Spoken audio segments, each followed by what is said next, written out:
মতিচুর লাড্ডু নামটা কিন্তু সবারই অনেক পরিচিত। আর এই লাড্ডুটা খেতেও কিন্তু অসম্ভব মজাদার। আজকে আমি তোমাদের সাথে সকল টিপস সহ এই লাড্ডুর রেসিপিটা শেয়ার করব।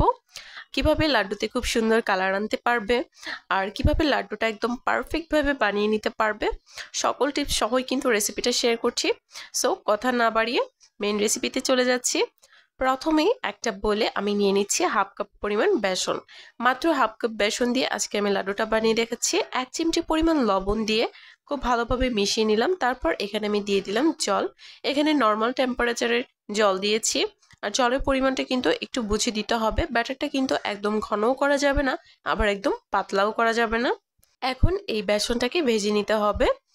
আর এখানে একটা প্যানে আমি কিছুটা পরিমাণ তেল গরম করে নিয়েছি। খুব বেশি গরম করে নিইনি, তাহলে কিন্তু বেসনটা দেওয়ার সঙ্গে সঙ্গেই পুড়ে যাবে।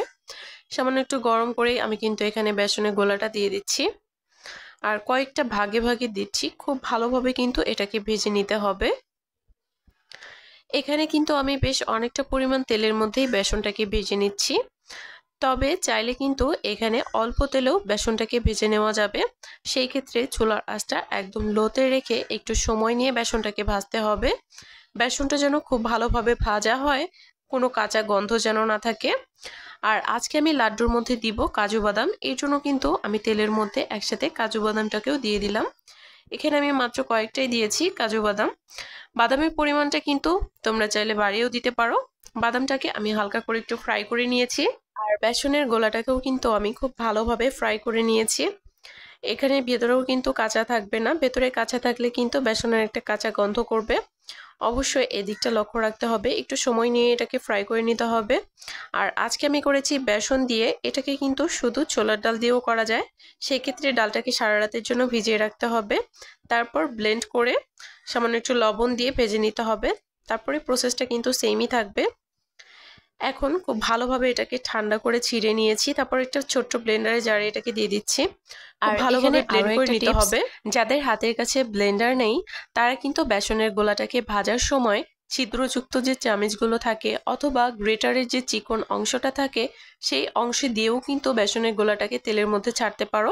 সেক্ষেত্রে কিন্তু ছোট ছোট গুটি গুটি হবে, আর সেই ক্ষেত্রেও কিন্তু লাড্ডুটা করা যাবে। যাই হোক, আমি কিন্তু সবকিছুকে একসাথে খুব ভালোভাবে ব্লেন্ড করে নিয়েছি। আর এখন আমি শিরাটা তৈরি করে নিচ্ছি। এর মধ্যে আমি দিয়ে দিয়েছি প্রায় হাফ কাপ পরিমাণ চিনি। আর হাফ কাপের থেকে একটু কম পরিমাণে এখানে আমি দিয়েছি জল। তারপর এখানে আমি 2 ধরনের ফুড কালার দিয়ে দিলাম। অরেঞ্জ ফুড কালার দিয়েছি কয়েক ফোঁটা, আর দিয়ে দিয়েছি রেড ফুড কালার। এখানে ফুড কালারটা কিন্তু পুরোপুরি অপশনাল, শুধু দেখার সৌন্দর্যের জন্য দেওয়া। ফুড কালারটা কিন্তু খাবারের কোনো টেস্টে পরিবর্তন করবে না। এখানে আমি শিরাটাকে বেশ কিছুক্ষণ জাল করে নিয়েছি। যখন খুব ভালোভাবে একটু বলক চলে আসবে চিনিটা গলে, সেই পর্যায়ে কিন্তু আমি এখানে বেসনের গুঁড়িগুলো দিয়ে দিলাম। আর তারপর নেড়ে চেড়ে খুব ভালোভাবে মিশিয়ে নিতে হবে। আর এই পর্যায়ে কিন্তু জাল করার আর কোনো প্রয়োজন নেই। এটাকে আমি চুলা থেকে নামিয়ে তারপর লাড্ডুগুলো বানিয়ে নিব। গরম থাকা অবস্থায় কিন্তু লাড্ডুগুলোকে বানিয়ে নিতে হবে। আমি এর আগেও কিন্তু লাড্ডুর রেসিপি তোমাদের সাথে শেয়ার করেছি, তবে সেখানে আমি তোমাদের সাথে শুধু অরেঞ্জ কালার দিয়ে শেয়ার করেছি। আজকে আমি সঙ্গে একটু রেড কালার দিয়েছি। দেখতে পাচ্ছ কত সুন্দর একটা কালার এসেছে। আর ভেজে রাখা কাজু বাদামগুলো কিন্তু খুব ভালোভাবে ছোট ছোট পিস করে কেটে নিয়েছিলাম। তারপর বেসনের গুঁড়ির সাথেও কিছুটা দিয়ে দিয়েছিলাম। আর এখন ওপরে দিয়ে ডেকোরেশন করে নিলাম। আর এটা দেখতে যতটা না সুন্দর লাগছে, খেতে কিন্তু তার থেকেও বেশি সুস্বাদু। আমি একটা ভেঙে দেখিয়ে দিচ্ছি। এত বেশি মজার হয় লাড্ডুগুলো, এটা না বানালে কিন্তু বুঝতেই পারবে না। আর আজকে কিন্তু প্রথমবার না, আমার কিন্তু লাড্ডুটা মাঝে মাঝেই বানাতে হয়, কারণ আমার ছেলে এটা খেতে ভীষণ পছন্দ করে। ভিডিওটি ভালো লাগলে একটা শেয়ার দিয়ে দিও। ভালো থেকো।